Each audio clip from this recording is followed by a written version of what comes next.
روایات کے اندر آنا کہ شیطان نے دو بچے سن پتر، ایک بڑا موٹا تکڑا ہوئیلا، ایک دبلا پتلا سی کمزور سی، او جڑا موٹا سی نا دبلا پتلا جڑا کمزور سی نا اس نے کہنے لگا کہ یار تو اتنا کمزور کیوں ہے کہ دبلا پتلا تو ہو گیا وجہ کی؟ کہنے لگا یار جیدے نال میری ڈیوٹی ہے نا، ابو نے جیدے نال شیطان نے میری ڈیوٹی لگائی ہے، میں جدوں بھی اودے نال کھانا کھان واسطے بیٹھتا ہوں او بسم اللہ شریف پڑھتا ہے، میں تے کھانا کھانا ہی کدے وہ دبلا پتلا کہنے لگا تو کیوں اتنا تگڑا ہو گیا موٹا ہو گیا؟ وہ کہنے لگا جیدے نال میری ڈیوٹی اس نے کدے بسم اللہ پڑھی کوئی نہیں۔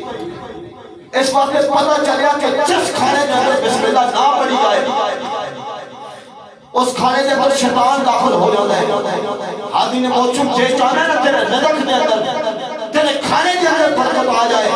پھر ہاتھ لقمے کے اندر بسم اللہ شریف کا فکر کریا کر، اللہ تیرے ظاہر کو بھی پاک کر دے گا، تیرے باطن کو بھی پاک کر دے گا، تیرے ظاہر سے